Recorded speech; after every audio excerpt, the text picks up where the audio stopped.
Last episode में हमने देखा था कि लेडी मायो ने अपने एक स्पेल से सेंग को एक जगह पे कैद कर दिया था ताकि वो क्विंगटेंग येन में ना आ सके। और अब लेडी मायो के जाने के बाद सेंग उस स्पेल को बहुत ही ध्यान से देखने लगता है, क्योंकि यह स्पेल कोई मामूली स्पेल नहीं बल्कि तोंग पैलेस का एक लेजेंडरी स्पेल है। और अब इस स्पेल की ओर बढ़ते हुए सेंग कहता है कि मास्टर ने कहा था कि चाहे कोई भी स्पेल कितना ही ज्यादा पावरफुल क्यों ना हो, लेकिन उसका एक वीकेस्ट पॉइंट होता है। और ये कहकर सेंग उस स्पेल के एक लेटर पे जाके खड़ा हो जाता है और सेंग के ऐसा करते ही वो स्पेल अपने आप ही गायब हो जाती है और उसके नीचे एक रास्ता खुल जाता है, जिसे देखकर सेंग काफी ज्यादा खुश होते हुए कहता है कि फाइनली मुझे ये मिल ही गया। और अब सेंग उसी रास्ते से नीचे की ओर जाने लगता है और फिर चलते चलते एक बहुत ही बड़े कमरे में पहुंच जाता है, जहाँ पर हम देखते हैं कि उस कमरे में ट्रेजर्स का भंडार था। लेकिन इसी ट्रेजर के पीछे हम किसी चीज की पूंछ देखते हैं और इस पूंछ को देख के सेंग भी काफी ज्यादा शौक हो जाता है। और अब हम देखते हैं कि इस ट्रेजर के पीछे से एक ब्लैक ड्रैगन निकलता है, जिसे देखकर सेंग भी काफी ज्यादा शौक होते हुए कहता है कि मास्टर ने बिल्कुल सही कहा था, इंपीरियल पैलेस में सच में एक ड्रैगन है। और अब सीन चेंज होता है और हम एम्प्रेस को देखते हैं, जो लेडी मायो से पूछती है कि आखिरकार तुमने सेंग के साथ क्या किया। तब लेडी मायो कहती है कि एम्प्रेस मेरे ख्याल से आप सब कुछ पहले से ही जानती है। जिस पर एम्प्रेस लेडी मायो की ओर घूमते हुए कहती है कि तुम्हें क्या लगता है कि तुम उस स्पेल से सेंग को रोक पाओगी। अब लेडी मायो एम्प्रेस के सामने झुकते हुए कहती है कि मैंने जो कुछ भी किया उससे हमें ही बेनिफिट होगा, क्योंकि इस मैरिज के हो जाने से साउथ की क्विसन फैमिली भी हमारे साथ हो जाएगी। जिस पर एम्प्रेस कहती है कि हाँ ये बात तो है, लेकिन क्या तुमने जुयू रोंग से उसकी मर्जी जानने की कोशिश की कि वो क्विसन जून से शादी करना चाहती है या फिर नहीं, क्योंकि हम अपने फायदे के लिए किसी की फोर्सफुली मैरिज नहीं करवा सकते। तब लेडी मायो एम्प्रेस से कहती है कि मैं सब कुछ समझ गई, मैं अभी जाके सेंग की हेल्प करती हूँ। जिस पर एम्प्रेस कहती है कि तुम्हें ये करने की कोई भी जरूरत नहीं है, तुम सीधे क्विंटेन येन पैलेस जाओ और वहाँ क्या चल रहा है उन सारी चीजों पे नजर रखो। और अब सीन चेंज होता है और वापिस हम सेंग को देखते हैं, जो अपने स्वॉर्ड को निकाल के उस ड्रैगन का मुकाबला करने के लिए खड़ा था। लेकिन ये ड्रैगन बस सेंग की तरफ देख के एक बार जोर से रोर करता है, जिसकी वजह से सेंग पीछे की तरफ जाके एक पिलर से टकरा जाता है और इसकी वजह से सेंग थोड़ा इंजर्ड भी हो जाता है। और अब ये ड्रैगन बहुत ही तेजी से सेंग के ऊपर अटैक करने के लिए आता है, लेकिन एन वक्त पे सेंग उस जगह से हट जाता है। और अब उस ड्रैगन की ओर देखते हुए सेंग कहता है कि मास्टर ने बिल्कुल सही कहा था कि मुझे अभी बहुत से खतरों का सामना करना बाकी है। और अब ये ड्रैगन फिर से सेंग के ऊपर अटैक करता है, जिसके लगते ही सेंग काफी दूर जाके गिरता है। और अब सेंग सोचने लगता है कि आखिर वो कैसे इस ड्रैगन को डिफीट करेगा। और यही सब सोचते हुए सेंग दोबारा अपने स्वॉर्ड को लेके उस ड्रैगन के सामने खड़ा हो जाता है और अपने मास्टर के द्वारा सिखाए गए बातों को याद करने लगता है। जहाँ पर सेंग को थोड़ी ही देर में पता चल जाता है कि पूरी लाइब्रेरी की बुक को पढ़ लेने के बाद उसके मास्टर ने जो लास्ट में सेंग और रैंग को बुला के कुछ मंत्रों को सिखाया था, वो दरअसल कोई मंत्र नहीं बल्कि एक ड्रैगन लैंग्वेज है। और अब सेंग भी इस ड्रैगन के सामने उन्हीं मंत्रों का यूज करने लगता है, जिसे सुनते ही ये ड्रैगन भी अब बहुत ही ज्यादा शांत होने लगता है। और अब सीन चेंज होता है और हम क्विंटेन हॉल को देखते हैं, जहाँ पर लेडी मायो भी पहुंच चुकी थी। और अब लेडी मायो क्विसन फैमिली को शुरू करने के लिए कहती है, जिस पर क्विसन फैमिली की तरफ से एक एल्डर खड़े हो जाते हैं और फिर वो सबको ग्रेट करते हुए कहते हैं कि हम लोग साउथ के क्विसन फैमिली से आए हैं और यहाँ पे आने का मकसद हमारे यंग मास्टर क्विंसन जून और जनरल मेंशन की यंग लेडी जुयू रोंग इन दोनों की शादी है, और मैं आशा करता हूँ कि आप लोगों को भी ये रिश्ता बिल्कुल मंजूर है। तब लेडी मायो कहती है कि शादी के होने से पूरा कैपिटल ही खुश है, क्योंकि साउथ और वेस्ट के मिलने से हम लोग इतने ज्यादा पावरफुल हो जाएंगे कि हम जब चाहे उन डीमन क्लैंस को खत्म कर सकते हैं। और अब एक एक करके सारे एकेडमी के लोग इस मैरिज के लिए एग्री करने लगते हैं। तब एक एल्डर खड़े होते हुए कहते हैं कि अगर किसी को भी शादी से कोई भी ऑब्जेक्शन नहीं है तो अब रूल के हिसाब से हमें एंगेजमेंट डेट डिसाइड कर लेनी चाहिए। लेकिन उससे पहले मैं एक बार फिर मैं यहाँ पर मौजूद सारे महाअनुभवों से ये पूछना चाहता हूँ कि क्या क्विसन जून और जुयू रोंग की शादी से किसी को भी कोई भी ऑब्जेक्शन है। और अब हम देखते हैं कि लुओ सेंग के दिए हुए उसी चीज को खोल के देखती है, जिसमें कुछ और नहीं बल्कि सेंग और जुयू रोंग का मैरिज डॉक्यूमेंट्स था। और अब इसे पढ़ते खुद लुओ भी बहुत ही ज्यादा शौक हो जाती है, क्योंकि इसमें साफ साफ लिखा था कि सेंग और जुयू रोंग की एंगेजमेंट कब की हो चुकी है और इस कॉन्ट्रैक्ट में इन दोनों के साइन भी थे। और अब सीन चेंज होता है और हम सेंग को देखते हैं, जो इस ड्रैगन को प्यार से सहला रहा था। और अब सेंग इस ड्रैगन से कहता है कि दोस्त मुझे सच में तुम्हारी हेल्प चाहिए, क्योंकि यहाँ से निकल के मुझे जल्द से जल्द एक इम्पोर्टेंट प्लेस पे पहुँचना है, ताकि मैं अपने मास्टर के किए हुए प्रॉमिस को पूरा कर सकूं। और अब सेंग की बातें सुनते ही ये ड्रैगन बहुत ही तेजी से सेंग के चारों तरफ घूमने लगता है और फिर पानी बन के सेंग को वहाँ से बाहर निकाल देता है, जिस पर सेंग भी उस ड्रैगन को शुक्रिया दोस्त कहता है और फिर सेंग वहाँ से बाहर निकल जाता है। और अब हम देखते हैं कि इन सारी चीजों को एम्प्रेस भी देख रही थी। और अब सीन चेंज होता है और वापिस हम इसी एल्डर को देखते हैं, जो कह रहे होते हैं कि मेरे ख्याल से अब किसी को कोई भी ऑब्जेक्शन नहीं है, इसीलिए अब मैं एंगेजमेंट डेट को अनाउंस कर रहा हूँ। लेकिन लेकिन तभी वहाँ पर एक आवाज आती है जो कहता है कि रुक जाइए, मुझे इस शादी से ऑब्जेक्शन है। और अब हम देखते हैं कि सेंग भी वहाँ पर पहुँच जाता है, जिसे देखकर लुओ कहती है कि फाइनली मास्टर आप आ गए। और अब सेंग की बात सुन के तेंग को समझ में नहीं आता है कि भला इन दोनों की शादी से इसको क्या ऑब्जेक्शन है। और अब सेंग अंदर आते हुए दोबारा कहता है कि मुझे इस शादी से ऑब्जेक्शन है, जिसे सुनकर सारे लोग अब बस सेंग को ही देख रहे होते हैं। और अब यहाँ पर सेंग को देखकर जनरल का पूरा मूड ही खराब हो जाता है और फिर वो अपने सारे सैनिकों को सेंग को मारने का ऑर्डर दे देते हैं, जिसे सुनते ही सारे सैनिक भी एक साथ सेंग के ऊपर अटैक करने के लिए बढ़ जाते हैं। लेकिन तभी यहाँ पर लू एक जबरदस्त एंट्री मारती है और वो सेंग के आगे आके एक ही झटके में सारे सैनिकों को निपटा देती है। और अब ये देखकर जनरल अपने सारे सैनिकों को ऑर्डर देता है कि सारे लोग एक साथ मिलकर इन दोनों को खत्म कर दो, जिसे सुनते ही सारे रॉयल गार्ड चारों तरफ से सेंग और लुओ को घेर लेते हैं। लेकिन तभी एक एल्डर कहते हैं कि रुक जाओ और फिर दूसरे एल्डर कहते हैं कि मेरे ख्याल से हमें इस लड़के को इसकी बात रखने का मौका देना चाहिए। और अब सेंग कहता है कि एल्डर आपने कहा कि अगर किसी को भी शादी से कोई ऑब्जेक्शन है तो वो कह सकता है, और इसीलिए मैंने इस शादी पे ऑब्जेक्शन जताया है।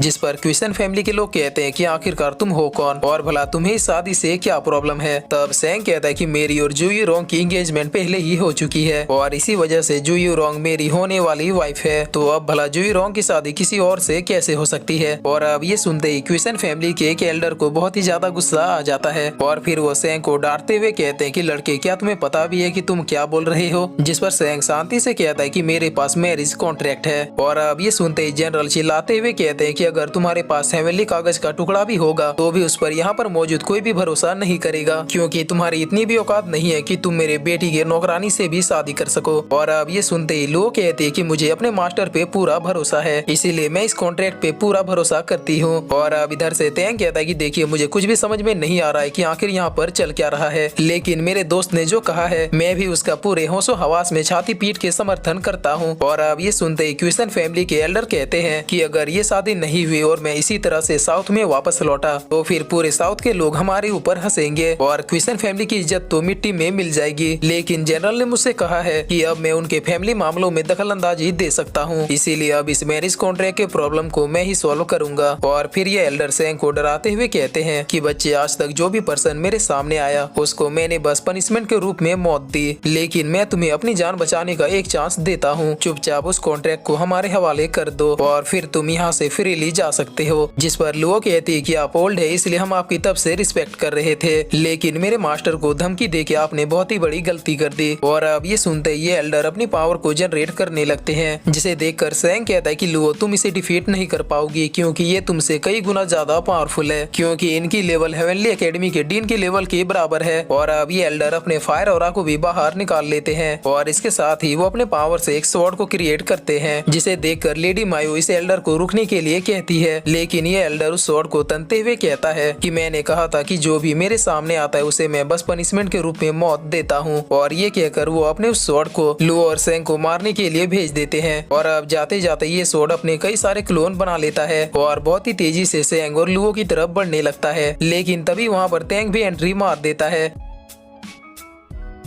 और फिर इसी के साथ ये एपिसोड यहीं पे खत्म होता है।